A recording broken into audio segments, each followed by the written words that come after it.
have on Kathy Davis. Kathy's business is called VegInspired, and in today's episode, I'm really excited because we basically talk all about food.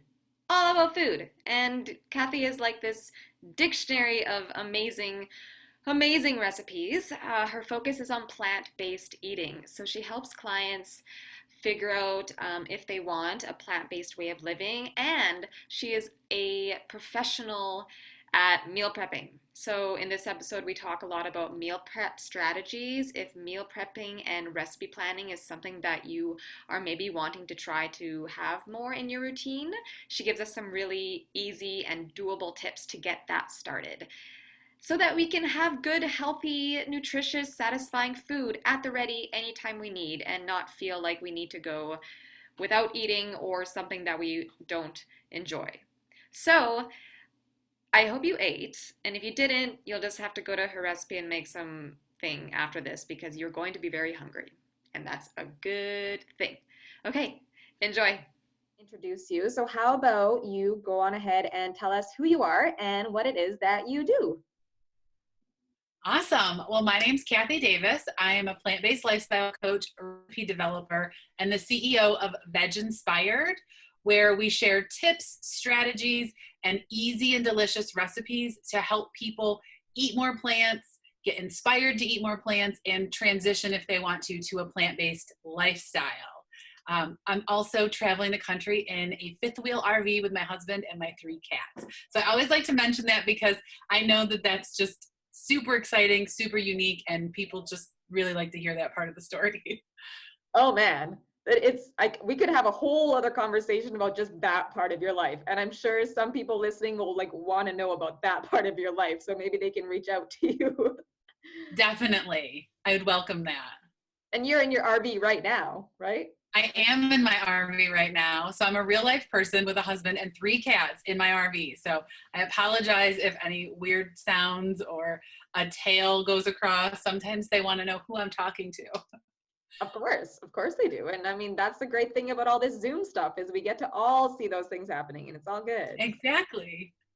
So how did you get here with your business? Have you always followed a plant-based way of living, or is it something that you found and became passionate about, or how did you get here? Yeah. So it was, I don't know, what year is it? So it was probably about 7 or 8 years ago. My husband actually led this whole journey. He read 2 contradictory articles in some health magazines and was like, this article says this is healthy. This article says this is healthy. I'm going to research the optimum healthy lifestyle and diet. And so we, evolved, definitely a gradual transition. I'm a meat and potatoes girl. I was raised on the standard American diet. I loved it. Spaghetti, meatballs, all of that were my favorite things, burgers.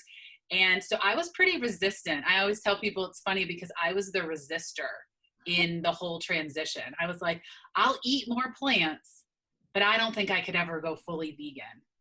Fast forward about 6.5, 7 months after we started eating more plants, and I'm now like fully vegan, ready and just thrilled and passionate to share what I learned about the food. I mean, I really just found that it wasn't what I thought it would be. And so the more plant-based foods and meals that we ate, the more I was like, yeah, I don't really need that burger. Or this is a great alternative to that blue cheese dressing and buffalo wing that I loved. And Huh. so it was a gradual transition to plant-based vegan. And then about a year ago, I noticed that I had some extra weight that I really kind of needed to get off.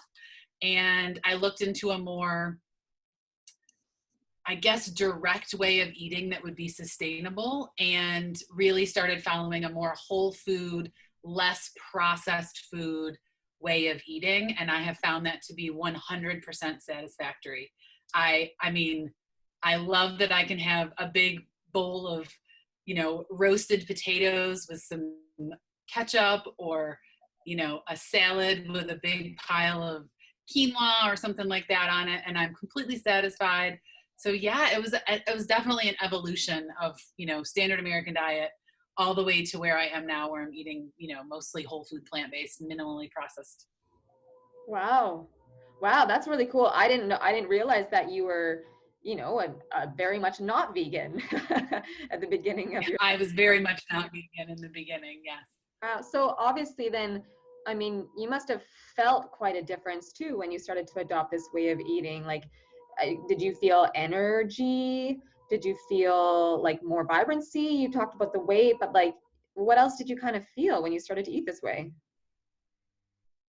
Yeah, one of the things that I noticed early on was I felt lighter.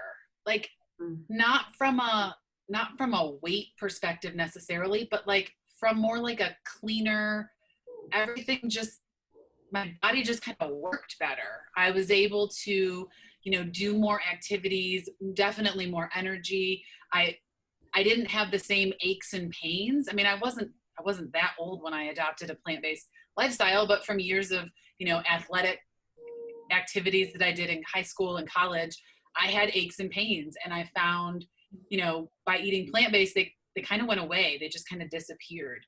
I noticed that some of my adult acne started to clear up, which was a huge, talk about something that really makes you feel better in your own skin, is to be able to look in the mirror and be like, wow, my skin's starting to really, look better to me. So, those are the things that I noticed outwardly.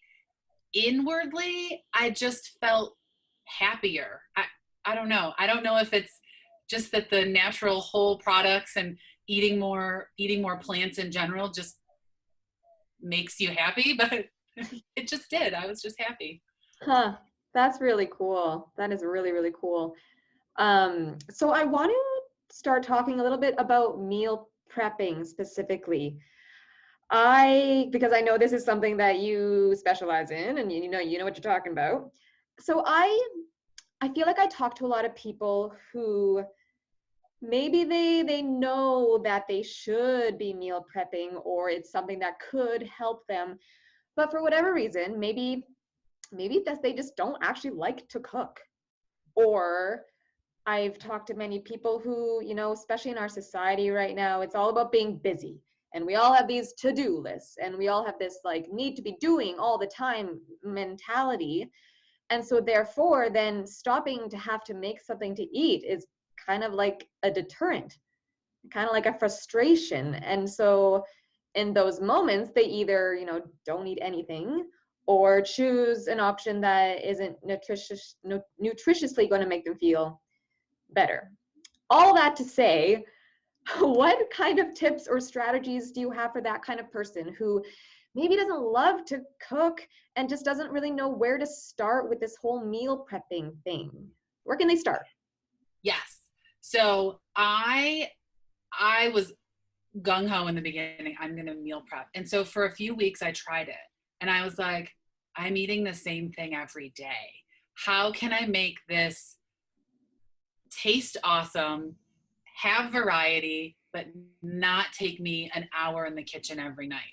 And then, of course, obviously, we've been in the RV for a couple of years now. Transitioning to a small space with a small kitchen with no dishwasher has changed our, the way that we cook in the house now too, because I don't want a dirty 17 pans or dishes or pots or a colander with spaghetti every time, or a spaghetti pot plus a broccoli pot plus the sauce pot. I mean, it started to really add up and I'd have to just pile it everywhere. And I'm like, how can I make this a sustainable option? So a couple things. I focus more on ingredient prepping. And I don't mean cut your veggies when you get home from the store. That seems like it's a pretty natural, normal recommendation. Mhm. What I'm talking about is you have roasted veggies on the menu. You're going to do roasted veggies over pasta or roasted veggies over rice. Let's load that pan and roast all those veggies that you brought in one day, and then use those by adding variety to other meals. So Monday you might do roasted veggie tacos with some fresh produce and a really good cashew aioli, or plant-based dressing, green goddess, something like that. And then the next night you might use some of those leftover veggies on top of the quinoa that you batch cooked, or on top of brown rice. And then on day 3, you might grab your stir fry veggies out of the freezer and some sauce and tofu and cook up a quick fried rice. So, you can batch prep those ingredients and then do variety. The other big tip that where I really struggled was snacks. So I can set aside 20 to 30 minutes to cook a couple of meals a day, 3 meals a day or whatever. But where I really find that a challenge is snacking, because it's the middle of the day, I got work to do, I have a call with clients, and I'm like, oh, I'm hungry. What can I get? And those convenience foods tend to be processed. So I learned early on, if I prepare some snacks, maybe some oil-free hummus with veggies or crackers, or chia pudding in small servings. So I'm getting, just portion it out into a couple of containers. I can grab it and eat it, and it's quick. The bowl goes in the sink. I'm good to go. Or I love to make deviled potatoes. So it's kind of like a deviled egg, but you scoop out the center of the potato and mix it with, I've been using oil-free hummus to cut down on the fat in the ingredients, and like mustard and some spices. And then you put it back in the potato. And so it's like a deviled egg, but it's a potato. Wow. And those keep perfect in the refrigerator, and they're so good. So I'll definitely send you that recipe. You can link it below if you want for your fans. Never thought of making a deviled egg into a deviled potato. Yeah, they're so good. And that would be like kind of nice and portable, like it would last. Sturdy. Yeah, and you can definitely do the small potatoes. So, a couple bites, it's satiating. You don't feel hungry after eating that. Whereas some people find, or a lot of times I'll find, clients that I work with are like, I can't eat fruit as a snack because I'm hungry 10 minutes later. And I'm like, well, are you eating one mandarin orange? Because that's a great snack, but it might not be enough food to satisfy that hunger. So something like a potato that has, low calorie density, but satiating, it's nice. Yeah, I think, that's a whole other thing of learning what kinds of foods are going to satisfy me and make me feel good. I really, really appreciate what you said in the beginning in terms of learning how food made you feel, because I think, part of my audience, as you know, are kind of women who are trying to regain their relationship to food. And this idea of learning how to nourish our bodies and how good that can feel and how good making our own food can feel is such a powerful reconnection in that relationship. Yes. I love that. Yeah. It's something that I've found really important is, like grab that granola bar when you need to, but also when you've made something yourself, what else is that giving you? That's giving you that creativity, that self-love, that like, I did this myself kind of thing. So right. In terms of the meal prepping, so kind of batch cooking, like a bunch of one ingredient at a time sort of thing that you can then use in different places throughout the week?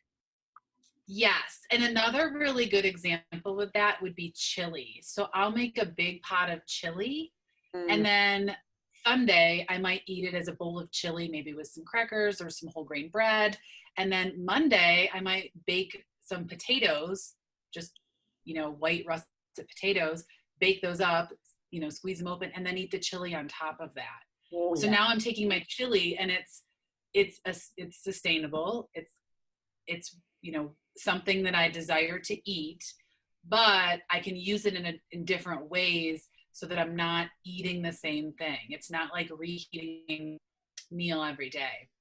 I've also used it to top carrot dogs, and you can even use it kind of as a sauce for tacos if you wanted to do like some potatoes in a taco and then a little chili on top. Just kind of getting creative with the foods that you have. As you were saying, like that gets you back connected to your food. That creativity really allows you to have a little bit of fun in the kitchen. Yeah. So then what is kind of the difference between meal prepping and recipe planning? Like, what if someone doesn't have that creativity bone right now to make, like, how can someone plan what meals they're going to eat in a week that is actually going to excite them, or they're going to be things that they enjoy? Yes. So my favorite strategy is meal routines. So what I teach, this is something that I teach my clients, is really okay, so let's wrap our brain around Taco Tuesday. So let's say you're going to have tacos every Tuesday, because why not? That's fun. The first week of the month, you might have, like I've mentioned it a few times, potato tacos, potatoes, beans, your fresh taco toppings like lettuce, tomato, olives, avocado, things like that. Then the next week, you might still be along the same lines, but you might do quinoa, pinto bean filling with taco seasoning. And then the next week, you might do roasted veggies and shredded pickled cabbage. And then the next week, you might do, sauteed mushrooms with onions and maybe a smear of refried beans just to add in a little, to amp it up a little bit, and some avocado or guacamole or pico de gallo. So I love to tell people, pick your theme for the day. So maybe you do meatless Monday, Taco Tuesday, wrap Wednesday, bowl Thursday, and then maybe fun Friday with the family, like make your own pizzas, breakfast for dinner. And then each week, roll another recipe into that rotation. So now you're looking for, okay, you sit down, you're going to do your meal plan for the week, and you're like, all right, meatless Monday, I'm going to do pasta with veggie balls. Taco Tuesday, I'm going to do mushrooms with pickled onions, cilantro, and avocado. Wednesday, I'm going to do meatball hoagies. Instead of a wrap, I'm going to eat it as a hoagie, and I'm going to use the meatballs from Monday, whatever's left over. Tuesday, you might do like a burrito bowl. Thursday, you might do a burrito bowl.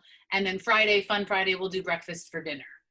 And then the next week, you kind of rotate a new meal through. So maybe you do, gyros on Monday for Meatless Monday. And then maybe you do, I don't know, buffalo cauliflower tacos on Tuesday. And so it keeps you creative. You're following in the same theme, but you don't have to, come up with such crazy elaborate recipes. I mean, you're basically making tacos. You can roast the veggies, you can saute them, you can cook them in taco seasoning, but it follows the same kind of, process to get to the end result. And then, of course, you can pull recipes from Pinterest or blog websites or cookbooks, wherever you find your recipes, or add in your family favorites. Yeah, I love that. I love that. Not only is it, again, sort of bringing back that excitement about food, but it takes away half the thinking. So you already have Right. your category. That part is gone. Now you just have to decide which little detail to change up this week. Right. And like some of my clients are cooking for two, so they might have a lot more leftovers. So it goes back to that variety with the chili. So you make chili on Sunday for Soup Sunday or Stew Sunday or whatever you want to make Sunday as your category. And then Monday, you're like, how can I make that a meaty meal? Maybe I do chili burgers. Do you know what I mean? Like you can kind of take what you have and fit those leftovers into your categories so that you're adding all this variety. And I don't know, it just brings fun and excitement back. That's one of the things that I tell people all the time. I'm like, the easiest way to make this work is to plan meals you're excited about. Yes.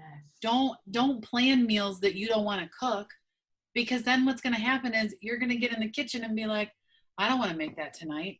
I can just do this, convenience food, or I'll just eat what my kids are eating. We'll just order takeout. I don't feel like cooking. And you're not overcoming the habits that you committed to change when you set your goal. Oh yeah, totally. And like choosing things that you like not just forcing yourself to make something because you should be or whatever, but you're going to stick to something if you're choosing things you like, right? That's the most sustainable option. Exactly. Yeah, that is such a great reminder. What do you suggest in terms of like should you pick one day of week to kind of make a bunch of stuff? Do you like pick one day to grocery shop, or does it really depend on the person? I think it depends on the person. I think it depends on the family dynamics. I work with a variety of clients. Some, the whole family is plant-based, and others just, my client is plant-based. And so some people find it easier to shop once a week. Some people find it easier to batch cook, but maybe they don't spend all of Sunday batch cooking. Maybe when they're, making if they have a rice cooker, they're steaming vegetables for the next day in the top of their rice cooker. So I kind of, I like to take a look at, what tools, what resources do you have, and how can we make that fit into your lifestyle, your life circumstances. If people are super busy Tuesday through Friday, maybe they want fun. Maybe their meals are fun Monday, where the whole family's at home and they can all have a meal together. So I really think people need to kind of identify where their time is and what those priorities are and how that can fit in, because food nourishes our body. It shouldn't be something that drags us down and overwhelms us. Exactly, or stresses us out, which then, leads to all sorts of things like we mentioned before, not eating or not eating the best things for you. Yeah, I think also people, it sounds like you can help people realize that where there's a will, there's a way. So whatever you sort of heard about meal prepping, maybe that's actually not going to work for you. But let's just take a look at your schedule and what works for you, and we'll make it work. Like there's always a way to make it work. And I think that's what I hope people can take away for this, that we can make it work for you in the way that's going to work for you. Right. Yes. And that's the only way it will be sustainable for people, is if they make it work for them and their strategy. I mean, countless stories of people, adopting a vegan diet on a Friday, going to the grocery store on Saturday, buying all this vegan food, and then Monday when they get home from work, they order takeout because they just don't want to eat that, or they don't know what to do with it. And, I think back to my own journey where it was a gradual transition.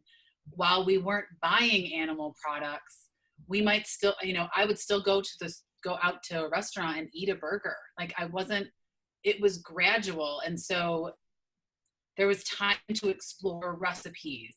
There was time to explore different ingredients. There was, I didn't like beans when this all started. So for me now to add beans with every meal, that is such a transition. That's such a step in the journey. And I find that a lot of people don't give themselves grace, and they also don't surround themselves with people who are supportive.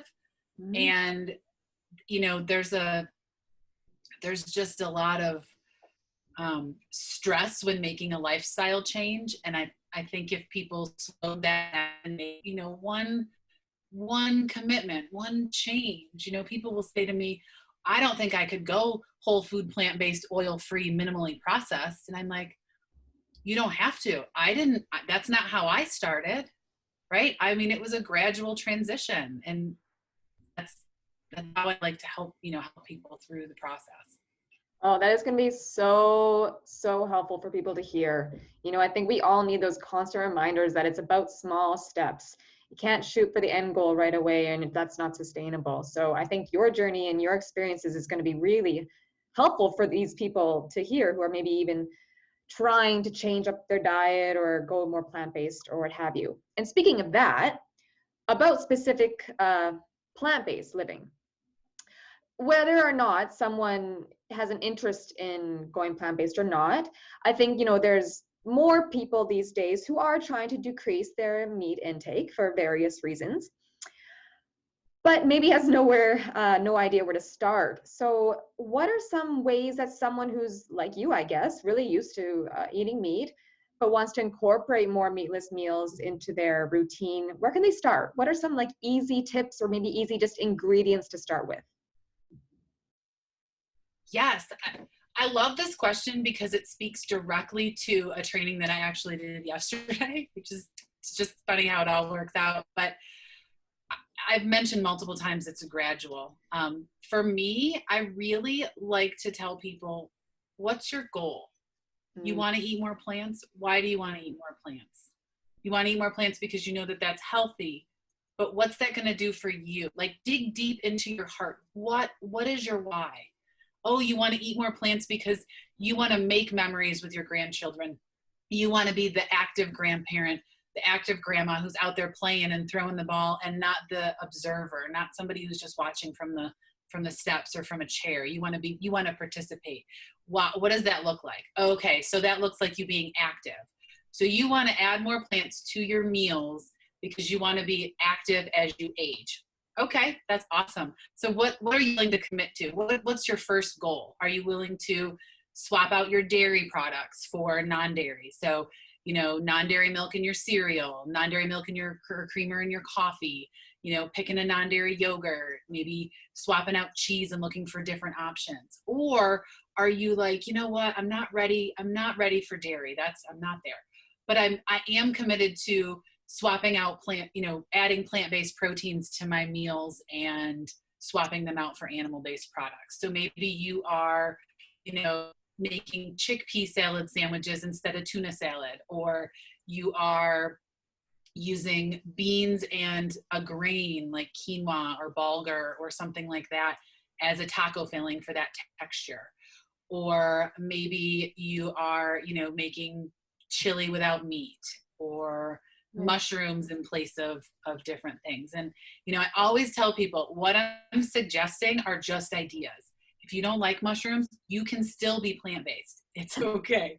Because we get hung up on this. I mean, some people are like, I don't know if I could switch to a non-dairy milk because most of them are nut-based and I'm allergic to nuts. And I'm like, there's so many other options. There's oat milks now, and rice milk and soy milk. And, I think it's about exploring what you're willing to change and then looking for ways to make that commitment happen. Huh. Yeah, that's great. Especially the asking the why piece, because it's like we sort of said before, that's what's going to get you to wherever this place is that you want to get to. And that there's not just one way, there's always a way, and what's going to work for you. Yeah, those are such great tips. You are such a plethora of recipe and ideas. You're making me starving. Thank you. I should have warned you to eat before we talked. I tend to make everybody hungry. Or people can just go to your blog after this and look up all the recipes and go make them. Either that. Perfect. Another thing I wanted to talk about specifically with plant-based eating, we sort of just actually talked about a couple of them, but there are some sort of myths or fears that revolve around plant-based eating. Things like I'm not going to be full enough, or beans make me too full, or where am I going to get my protein? I know is a very common one. So there's two specifically that I'm interested in, and it's this notion of it's not going to satisfy me. Or again, like I'll say, more my audience and the clients I work with, they need to ensure that they're eating enough and that they're getting enough nutrition and calories. And so can we do that on a plant-based diet? Absolutely. So I should say, I guess but my husband and I tend to lean pretty heavily into the plant-based doctors and the plant-based nutritionists on their recommendations, and eating just a normal whole food plant-based balanced diet, like different veggies, different grains, different whole ingredients like brown rice or potatoes. I'm able to meet those nutritional recommendations, but also maintain a healthy for me weight, and still feel full, and be able to really make sure that I'm getting the nutrients. So I like the Dr. Greger from nutritionfacts.org has a daily dozen checklist, and it really stemmed from his book, How Not to Die. And it's 12 ingredients or 12 items, or I guess items is the best idea. 12 things you should eat every day. So he'll say one thing is berries, and you should eat one serving of berries every day. And so I find if I direct my clients to that and they really track that, it's so much food, first of all, that you're tracking all day. And it's easy to track. It's not like weird foods. It's like beans and whole grains and berries and fruit. I mean, it's stuff you'd eat anyway. But if you're not eating a plant-based diet and you're trying to add these in, you're almost like, I'm not hungry and I still need some berries for, like, I'm going to have berries for dessert. Huh. So I find that people tend to fill themselves up on all these good whole plant-based foods while they're tracking. And so they're able to see the nutrients they're getting. They're following a plan that's, recommended by a doctor who studies nutrition and benefits. And, I tend to look at what are the actual recommended daily allowances, and am I getting them by eating a balanced plant-based diet? And when I say balanced, I mean, you're not eating, iceberg lettuce 3 meals a day. You're varying it up with different plant ingredients, different produce, different veggies. You might do oats for breakfast and quinoa for dinner. And, you're not basically eating the same thing every day, all day. I love this. Yeah, I think eating in this way, putting this focus on just the nutrients and what nutrients do I need in a plate to make a full, healthy plate, again, can be a way of establishing a better relationship to you and your food intake and your body. And I love this idea that you've talked about with, it sounds like a notion I work with is, what can I add in?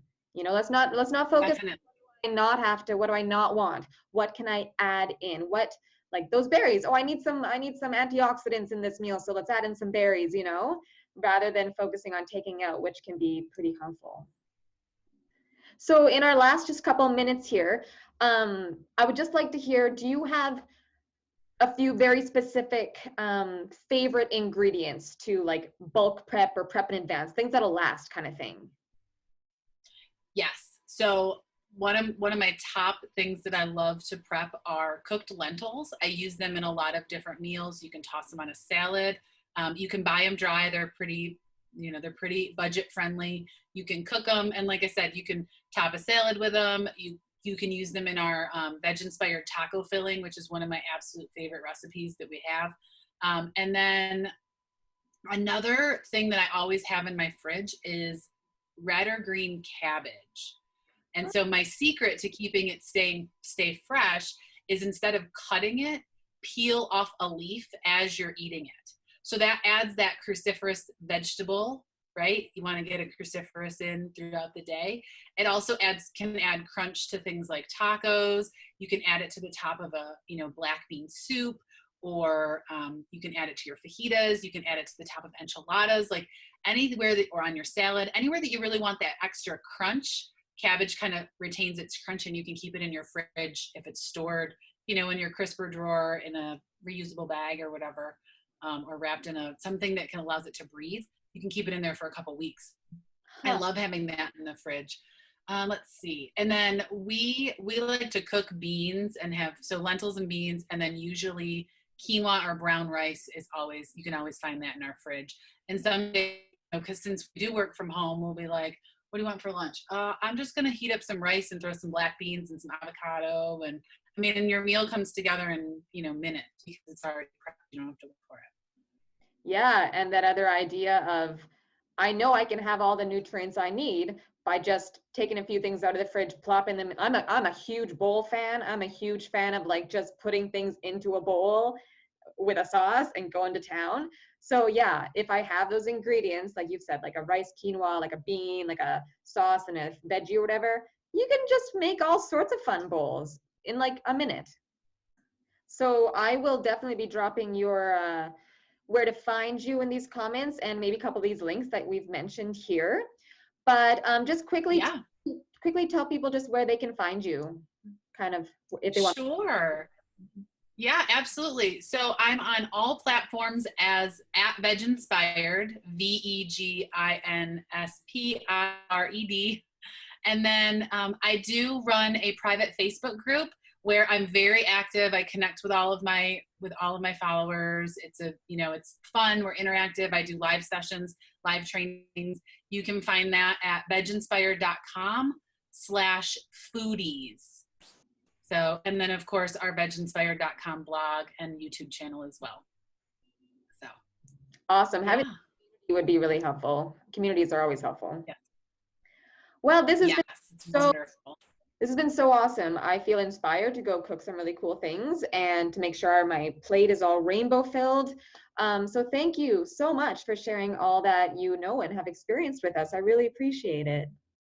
Yes, thank you so much. I appreciate you having me here, and I'm so excited to be able to share, my experiences and what I've learned and help inspire people to eat more plants.